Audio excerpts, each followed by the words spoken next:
Myself, Dr. M.K. Paliwal, Assistant Professor in Chemistry, Government Girls College, Chomu. बच्चों, जैसा हमने बात की है पिछले दिनों कि हम बीएससी पार्ट 3 के स्पेक्ट्रोस्कोपी में हम 3 मुख्य रूप से पार्ट हम पढ़ चुके हैं। जो इसके स्पेक्ट्रोस्कोपी के प्रिंसिपल्स हैं या उसके बेसिक्स हैं वो पढ़ चुके हैं। दूसरा हम जो है रोटेशनल स्पेक्ट्रोस्कोपी पढ़ चुके हैं। तीसरा हम वाइब्रेशनल स्पेक्ट्रोस्कोपी पढ़ चुके हैं। और चौथा और इम्पोर्टेंट पार्ट जो है वो है रमन स्पेक्ट्रम है। तो हम आज जो है वो पढ़ेंगे रमन स्पेक्ट्रम। रमन स्पेक्ट्रम क्या होता है। तो सबसे पहले हम बात करते हैं कि किसे रमन स्पेक्ट्रम कहते हैं। जब कोई एक वर्णी प्रकाश किसी पदार्थ जैसे गैस, द्रव या ठोस पर गिरती है तो इसका काफ़ी भाग तो पारगमित हो जाता है या ट्रांसमिटेड हो जाता है और बहुत कम भाग जो है वो प्रकीर्णित होता है तथा प्रकीर्णित प्रकाश की आवृत्ति वही होती है जो आपतित प्रकाश या विकिरण की होती है। इस प्रकार की जो स्कैटरिंग होती है उसे रिले प्रकीर्णन कहते हैं या रिले स्कैटरिंग कहते हैं। सन 1928 में सर सीवी रमन ने बताया कि जब कोई मोनोक्रोमेटिक लाइट यानी कि एक वर्णी प्रकाश किसी पदार्थ जैसे गैस, द्रव या ठोस पर गिरती है तो कुछ विकिरणों का तो रिले प्रकीर्णन हो जाता है, यानी कि उसकी जो आपतित प्रकाश की आवृत्ति है वह स्कैटर्ड लाइट की आवृत्ति के बराबर होती है। परंतु स्कैटर्ड विकिरणों में से कुछ विकिरणें ऐसी भी होती हैं जिनकी आवृत्ति आपतित विकिरण की आवृत्ति के बराबर न होकर कुछ कम या अधिक होती है। इन विकिरणों से बनी स्पेक्ट्रल लाइन को रमन रेखाएं कहते हैं तथा इस प्रभाव को रमन इफेक्ट कहते हैं। सिंपल सी बात है कि जब कोई एक वर्णी प्रकाश किसी पदार्थ पर गिरता है तो उसका ज़्यादातर भाग तो ट्रांसमिटेड हो जाता है और कुछ भाग जो है वो स्कैटर्ड या प्रकीर्णित होता है।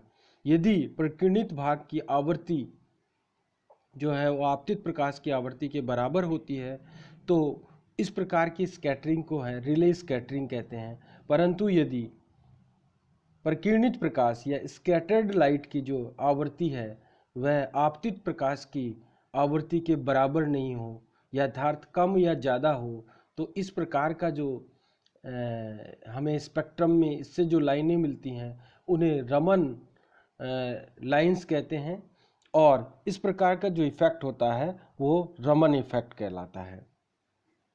अब देखिए, रमन इफ़ेक्ट में भी दो तरह की लाइट आवृत्तियों में चेंजेज आई, या तो आवृत्ति में कमी आएगी या आवृत्ति में बढ़ोतरी हो गई। तो जिन विकिरणों की आवृत्ति आपतित विकिरणों की आवृत्ति से कम होती है अर्थात nu e is less than nu i, इन्हें स्टोक्स लाइंस कहते हैं। अर्थात जो है इजेक्टेड या स्कैटर्ड लाइट है उसकी आवृत्ति इंसिडेंट लाइट या आपतित प्रकाश की आवृत्ति से कम होती है, तो उनसे जो हमें रमन स्पेक्ट्रम में जो लाइनें मिलती हैं उन्हें स्टोक्स लाइन कहते हैं। और जिन प्रकीर्णित विकिरणों की आवृत्ति आपतित विकिरणों की आवृत्ति से अधिक होती है अर्थात nu e is greater than nu i, तो उन्हें एंटी स्टोक्स लाइन कहते हैं। जहाँ पर मैंने आपको पहले ही बताया है न्यू ई जो है स्कैटर्ड लाइट की आवृत्ति है जबकि न्यू आई जो है वो इंसिडेंट लाइट की आवृत्ति है। अब देखिए, आपतित विकिरणों की आवृत्ति तथा प्रकीर्णित विकिरणों की आवृत्ति में जो अंतर होता है उसे रमन शिफ्ट कहते हैं।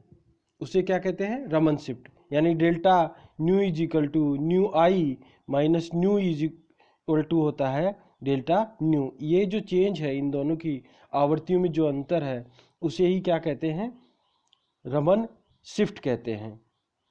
हम इसको डेल्टा एच न्यू बार या वेव नंबर की फॉर्म में बता सकते हैं। तो delta nu bar is equal to हो सकता है nu i bar minus nu e बार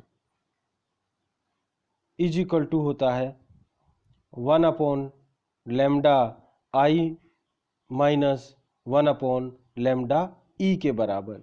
क्योंकि आप जानते हो e is equal to h nu होता है और न्यू इज इक्वल टू होता है सी बाई लेमडा और 1 लेमडा इज इक्वल टू होता है न्यू बार। अतः हम ये लिख सकते हैं कि ये तीनों फॉर्म में हम लिख सकते हैं इसको, डेल्टा न्यू बार की फॉर्म में, डेल्टा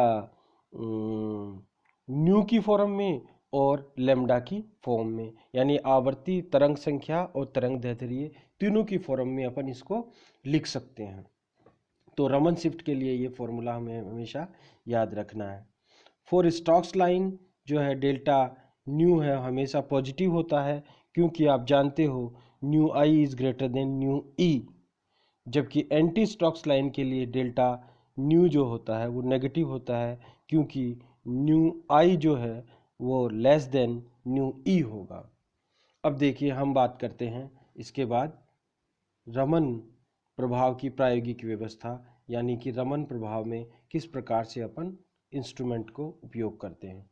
देखिए इसमें हम लेजर को यूज करते हैं। तो लेजर जो है वो हमारे पास ऐसे अपन डालते हैं, यहाँ से लेजर डालते हैं, फिर ये लेंसेज और स्लिट्स द्वारा इसको कंट्रोल करते हैं और हम सैंपल सेल पे इसको डालते हैं। इसके दोनों तरफ दर्पण लगा देते हैं जो विकिरणों को मूल परिपथ पर परावर्तित करता है। वापस दर्पण जो है वापस सैंपल सेल पे डाल देता है, ठीक है। और एक दर्पण ऐसा होता है जो प्रकिरणित को संसूचक की ओर परावर्तित करता है, यानी कि जो अगर लाइट गई है या इधर उधर लाइट हुई है तो वह सैंपल ट्यूब पर ही आकर गिर जाए। तो इस प्रकार से हम इसकी प्रायोगिक व्यवस्था करते हैं। सैंपल सेल जो है या सैंपल ट्यूब है वो हमने यहाँ पे दिखा रखी है, ये वाली जो है वो सैंपल सेल है।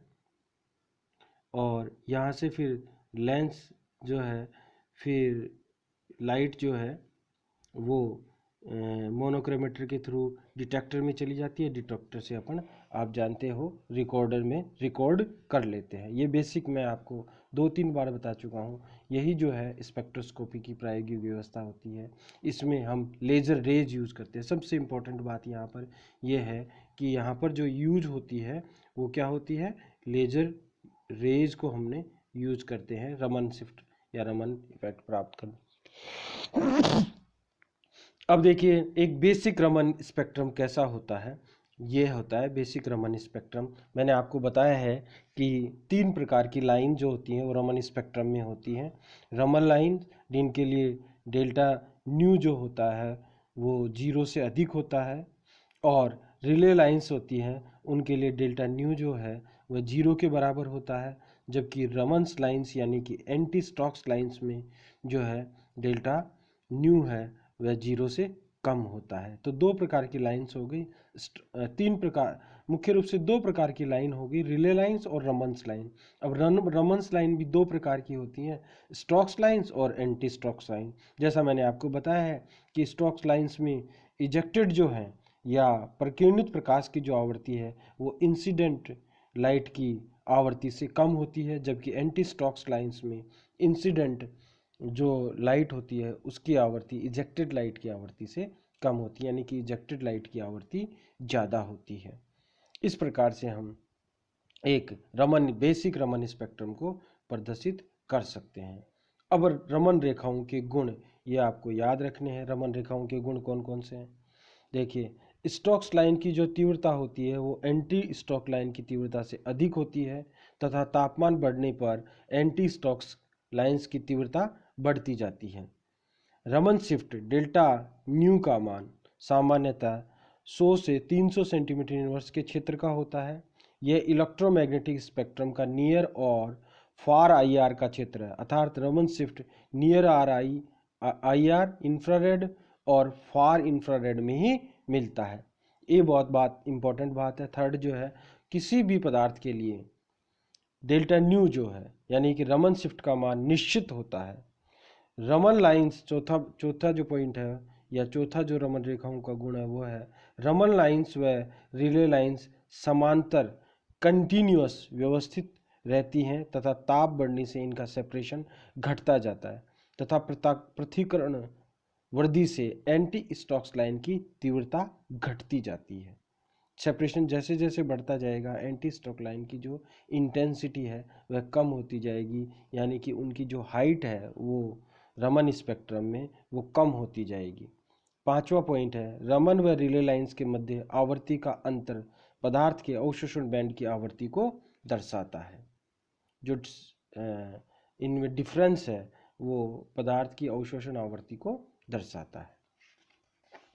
अब हम बात करते हैं रमन स्पेक्ट्रा तथा आईआर स्पेक्ट्रा में अंतर क्या होता है।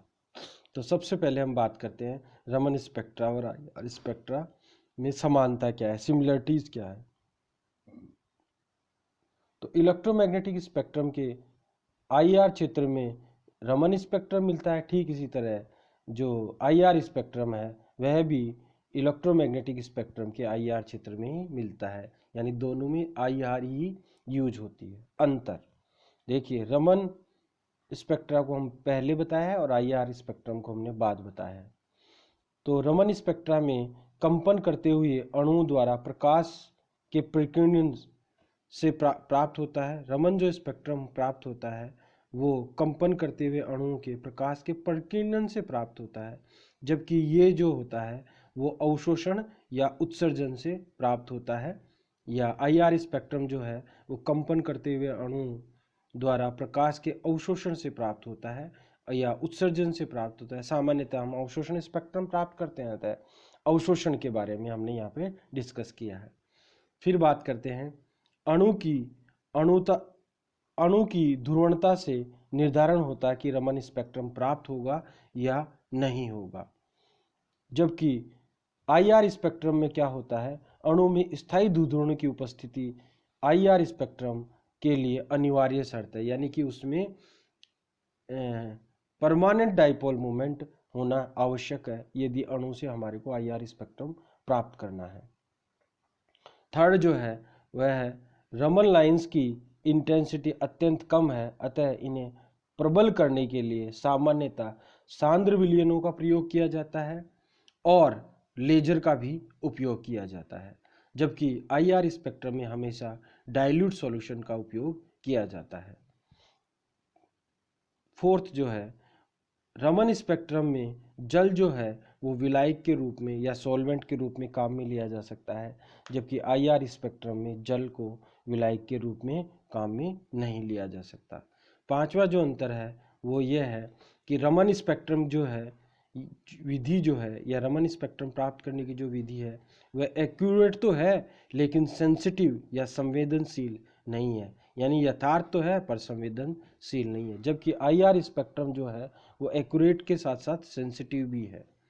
छठी जो बात है वो ये है कि इसमें ऑप्टिकल सिस्टम जो होता है वो प्रकाशिक तंत्र जो होता है वो क्वार्ट्ज या कांच का बना होता है, जबकि आईआर स्पेक्ट्रम में प्रकाशिक तंत्र क्षारीय मृदा धातुओं के हैलाइड जैसे CaF2 या KBr NaBr के बने होते हैं। ये इसमें मुख्य रूप से अंतर और समानता है, आपको ये ध्यान रखना है, ठीक है। ये कई बार पूछा जाता है। अब जो सबसे इम्पोर्टेंट पार्ट है रमन स्पेक्ट्रम का वो पढ़ते हैं, ये बहुत बार पूछा जाता है और अगर रमन स्पेक्ट्रम में कोई पूछा जाता है या कोई पार्ट पूछा जाता है तो वो यही पूछा जाता है, ध्रुवणता की संकल्पना, कंसेप्ट ऑफ पोलराइजेबिलिटी या रमन प्रभाव का चिरसम्मत सिद्धांत, classical theory of Raman effect. ये जो है वो बहुत इम्पोर्टेंट है।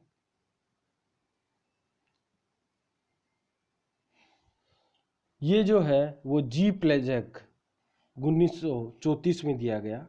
जी प्लेजेक द्वारा जो है वो रमन प्रभाव का क्लासिकल थियोरी दिया गया है, रमन प्रभाव का चिरसम्मत सिद्धांत 1934 में जी प्लेजेक द्वारा दिया गया। इसके अनुसार इसका स्टेटमेंट बहुत इंपॉर्टेंट है, याद रखिए। इसके अनुसार जब किसी अणु को वैद्युत क्षेत्र इलेक्ट्रिक फील्ड में रखते हैं तो वह ध्रुवित हो जाता है। इससे अणु के आवेश वितरण चार्ज डिस्ट्रीब्यूशन में विकृति आ जाती है, डिफॉर्मेशन आ जाता है। इस विकृति के कारण अणु में द्विध्रुव बनते हैं और अणु में प्रेरित द्विध्रुव आघूर्ण उत्पन्न हो जाते हैं।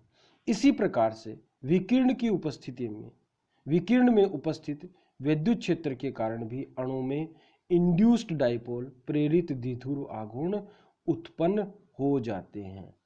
तो अगर हम किसी मॉलिक्यूल पर रेडिएशन डालते हैं, विकिरण डालते हैं, तो उसमें चुंबकीय क्षेत्र विद्युत क्षेत्र दो होते हैं, तो विद्युत क्षेत्र के प्रभाव के कारण से अणु में जो है वह चार्ज डिस्ट्रीब्यूशन के अणु के चार्ज डिस्ट्रीब्यूशन में अंतर आ जाता है, विकृति आ जाती है, जिसके कारण से उसमें डाइपोल्स बन जाते हैं और उसके में प्रेरित द्विध्रुव आघूर्ण उत्पन्न हो जाते हैं।